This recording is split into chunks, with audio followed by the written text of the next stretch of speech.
ataupun dapat transfer ya.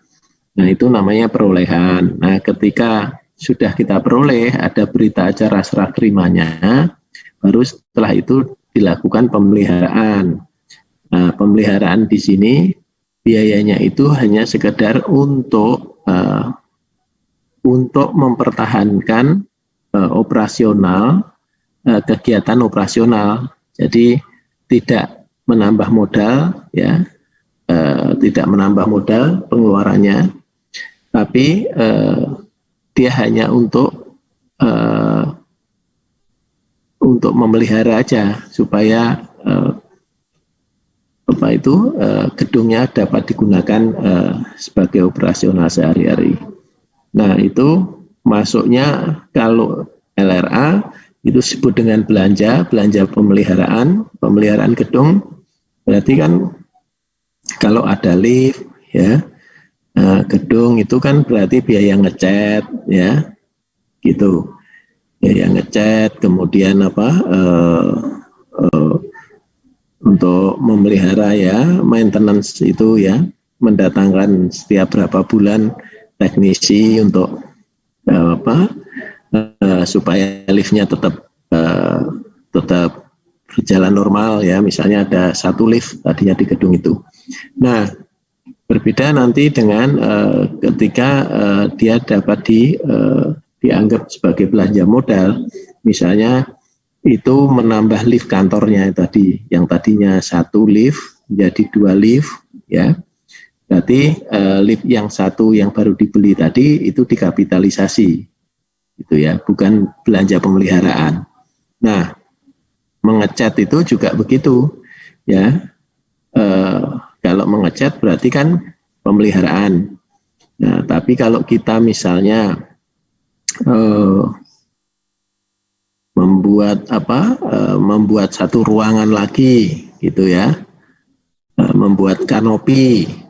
Ya, itu bisa dikapitalisasi ya. Buat kanopi kan berarti yang tadinya asetnya misalnya 100 miliar buat kanopi sekelilingnya ya. Nah, itu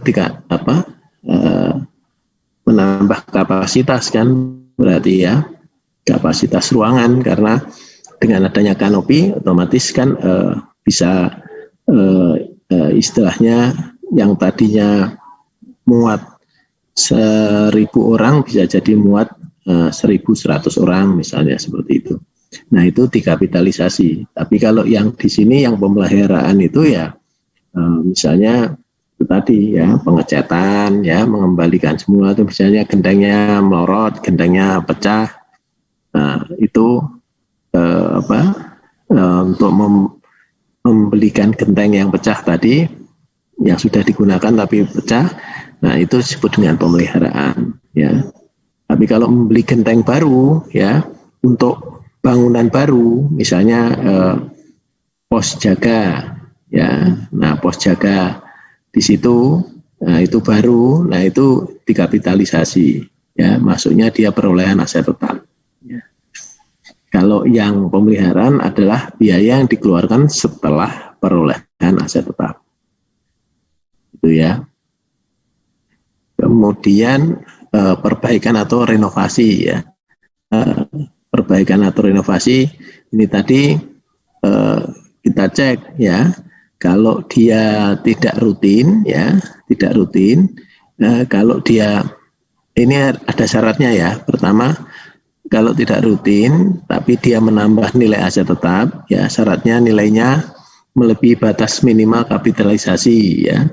Nah nanti batas minimalnya dicek di peraturannya ya, berapa, 1 juta, atau kalau belanja modal harus 10 juta ya nanti dicek. Ya. Kemudian menambah masa manfaat ya, atau meningkatkan nilai ekonomis. Nah ini masukkan di sini ya sebagai biaya perbaikan atau renovasi ya. Itu jurnalnya belanja modal, estimasi perubahan saldo di kredit ya. Nah, untuk SAK-nya, ya, subsistem akuntansi keuangannya, aset tetap kreditnya di RK PPKD.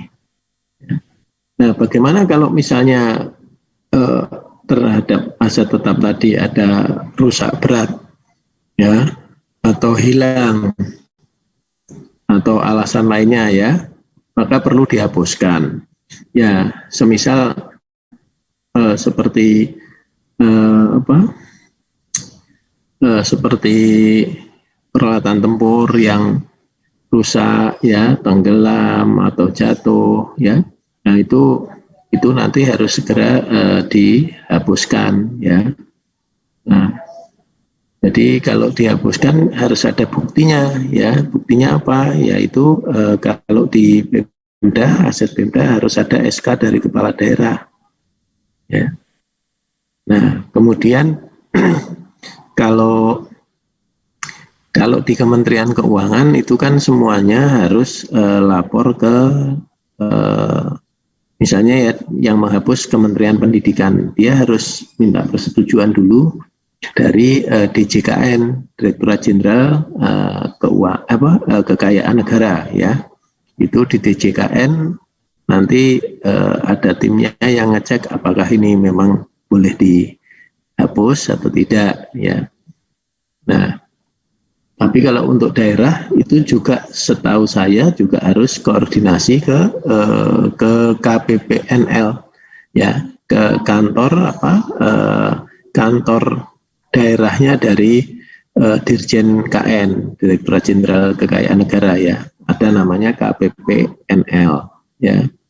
Itu di beberapa kabupaten nanti ada satu KPPNL. Itu misalnya kalau di Jawa Barat itu ada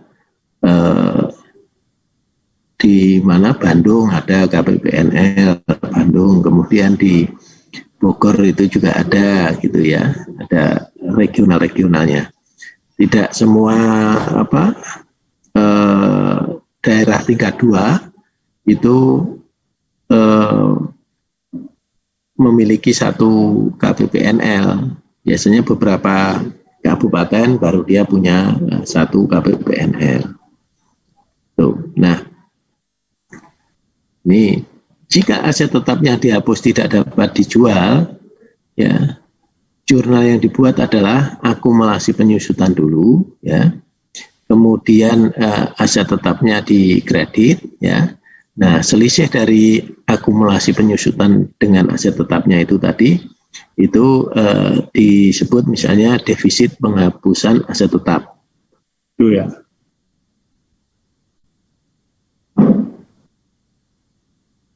Kemudian jika aset tetapnya yang dihapus dapat dijual, ya, jurnal yang dibuat adalah estimasi perubahan sal, ya, kemudian pendapatan lain-lain, ya, kemudian kas di bendara pengeluaran, ya, kemudian akumulasi penyusutan, defisit penjualan aset tetap, ya, di debit, kreditnya di aset tetap.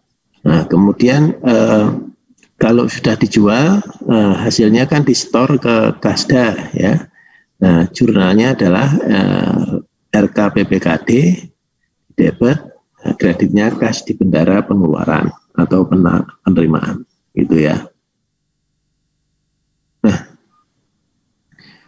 bagaimana kalau ada aset lainnya, ya, aset lainnya. Nah, kalau ada aset lainnya, ya, jurnalnya untuk mencatat perolehan, misalnya ini aset tak berwujud sama seperti jurnal perolehan aset tetap, ya, tetap dicatat belanja modalnya, ya, di debit, estimasi perubahan salnya di kredit, gitu, ya. Nah, kemudian aset tak berwujudnya apa, ya, debit, kreditnya RK PPKD. Nah, aset tak berwujud ini tidak disusutkan, namun langsung dihapus jika sudah tidak memberi manfaat lagi. Ya, contohnya contohnya ya kalau kita beli software ya, software itu kan mau disusutkan gimana, orang dia begitu sudah nggak update ya dihapus gitu aja ya. Software Microsoft gitu kan, gitu juga ya.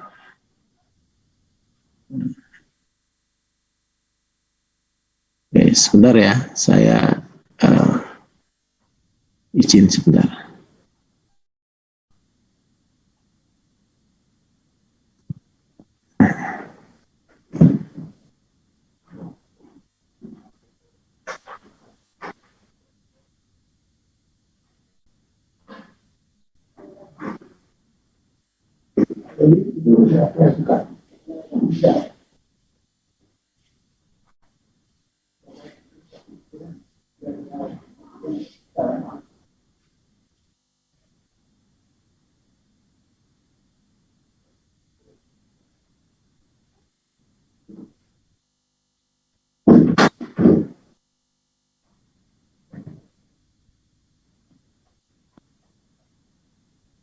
Baik,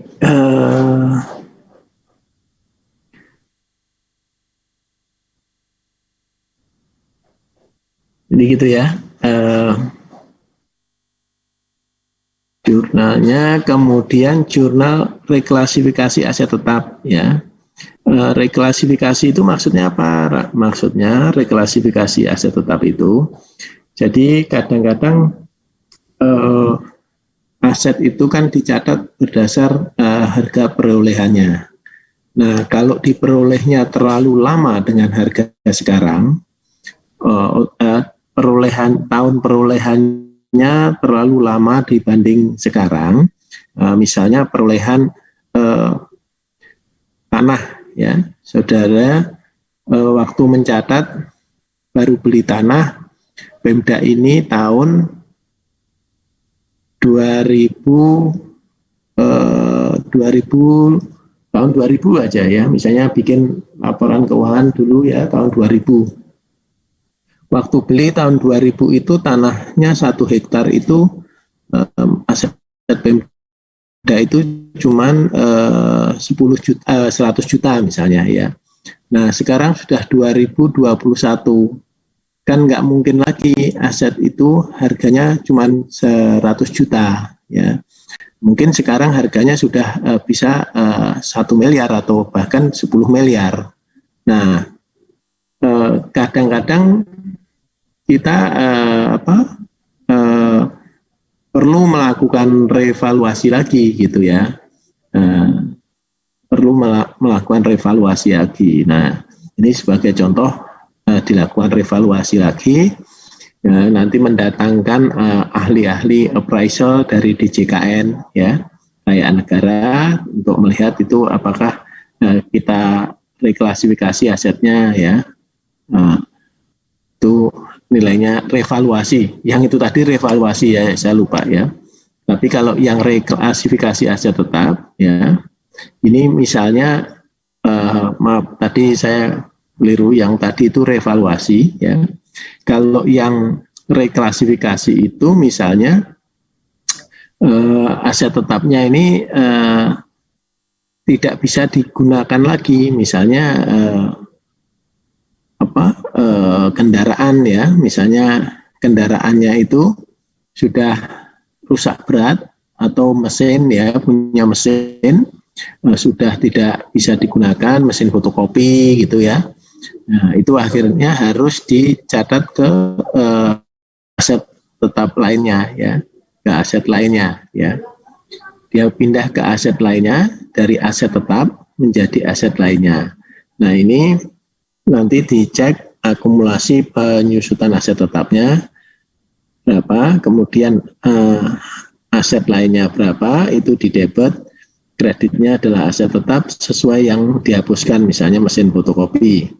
Ya, akumulasi penyusutan aset lainnya di kredit ya.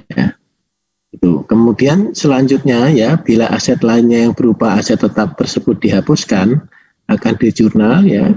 Jadi kalau misalnya aset tetap tadi dihapus, itu kalau aset yang dihapus tadi tidak dapat dijual, jurnalnya seperti ini. akumulasi penyusutan aset lainnya, ya, kerugian terhadap penghapusan aset lainnya, ya, kemudian kreditnya adalah aset lainnya. Nah, kerugian atas penghapusan aset lainnya ini jika aset lainnya yang dihapus bukukan masih memiliki nilai buku. Jadi kalau dihapuskan, kalau memang sudah tidak memiliki nilai buku, ya nggak perlu ada ya jurnal ini. Oke. Bukan jurnalnya ya, yang ininya, kerugiannya ya. Kemudian jika aset yang dihapus dapat dijual, ya, aset yang dihapus dapat dijual, ya, jurnal yang dibuat adalah estimasi perubahan sal, pendapatan lain-lain, ya, LRA, ya. Kemudian kas di bendara penerimaan, akumulasi penyusutan aset lainnya, ya, defisit penjualan aset lainnya, ya, kreditnya di aset lain-lain. Oke. Nah, kalau sudah disetor hasil penjualannya seperti biasa, RKPPKD di debit, ya, kreditnya kas di bendara pengeluaran atau penerimaan. Nah, kemudian setelah kita cerita di sisi aset, sekarang jumlah standar untuk kewajiban, ya, atau utang. Nah, kewajiban yang mungkin muncul kalau di neracanya SKPD adalah kewajiban utang atau utang jangka pendek.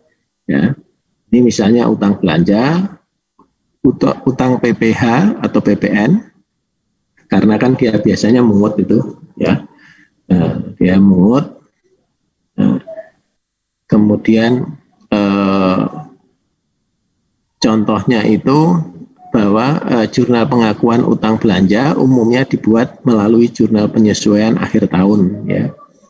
Jadi penyesuaian akhir tahun itu digunakan untuk mengakui, ya, belanja barang atau jasa yang sudah diterima atau dinikmati Pemda atau SKPD-nya, ya, yang menikmati, namun belum dibayar hingga akhir tahun, ya.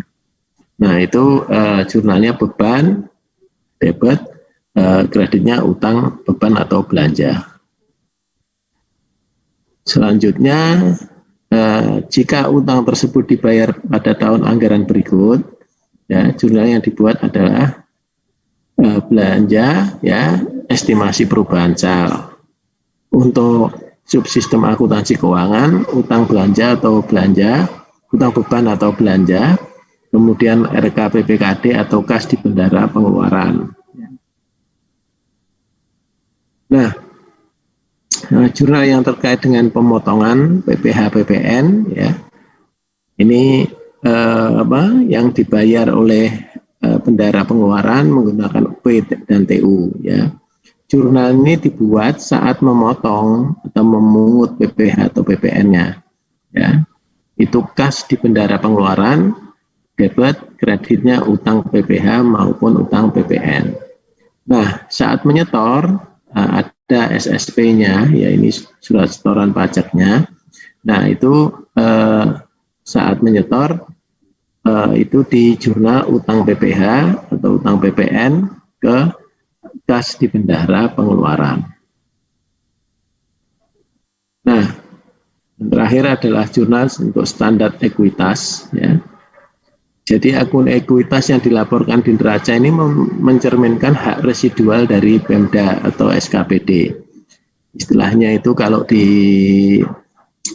akuntansi private sector itu adalah modal, ya, ekuitas itu.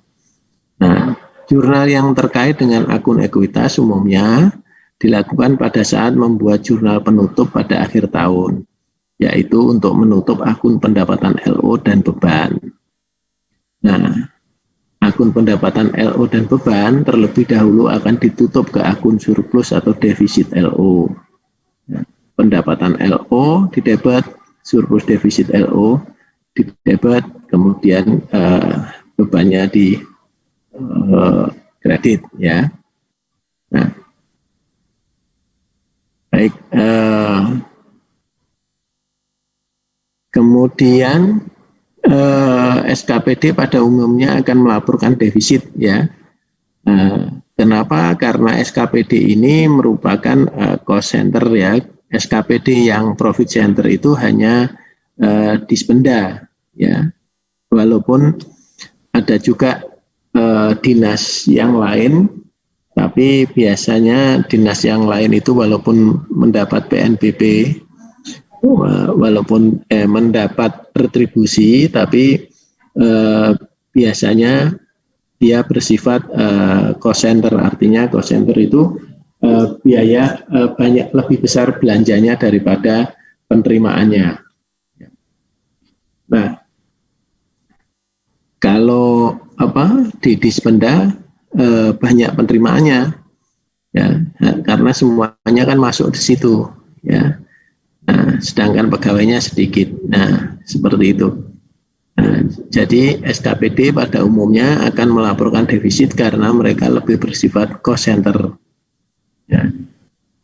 Kamu tanya Pak, ya? Itu posisi surplus atau defisit LO-nya selalu di bagian kredit? Apa kalau?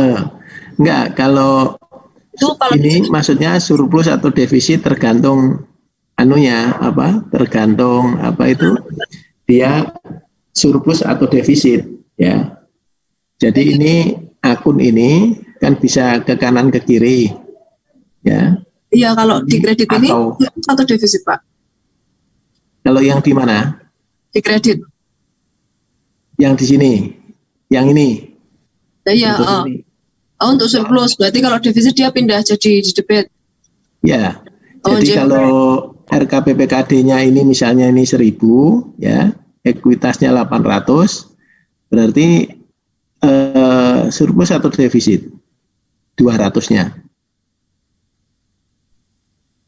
100. Ini misalnya nih rekening kas PPKD-nya nerima 1.000. Ya, 1.000 di debit. Terus ekuitasnya cuma 800. Nah, berarti yang 200 itu masuk surplus atau defisit?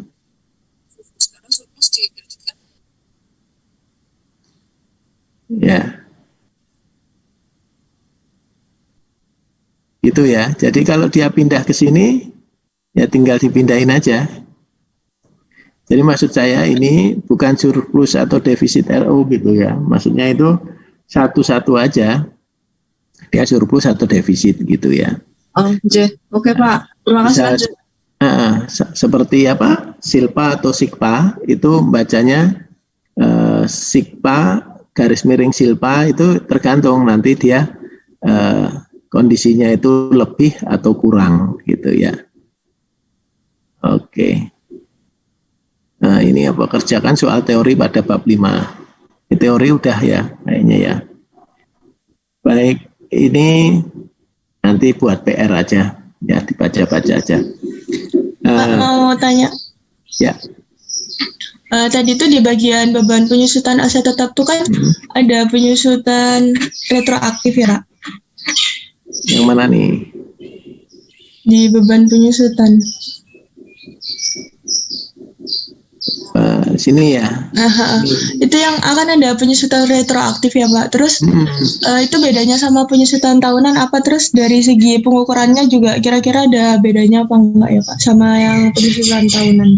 Ya, kalau pengukurannya nggak ada bedanya sebenarnya ya. Metodenya kita mau pakai apa penyusutan. Kan metodenya penyusutan itu kan ada misalnya tahun berganda, kemudian metode garis lurus ya. Tergantung aja, kalau dia pakai metode garis lurus ya sama aja, dia harus pakai juga di yang tahunan berarti metode garis lurus. Nah, kalau dia menggunakan double declining balance ya, yang berganda, metode perhitungannya berganda ya, tahun berganda. Nah, itu harus diterapkan juga sama antara yang retroaktif maupun penyusutan tahunan ya, itu sama. Kalau metodenya yang diambil apa ya, itu harus sama. Cuman yang beda kalau retroaktif itu penyusutan dilakukan pada tahun pertama dilakukan penyusutan.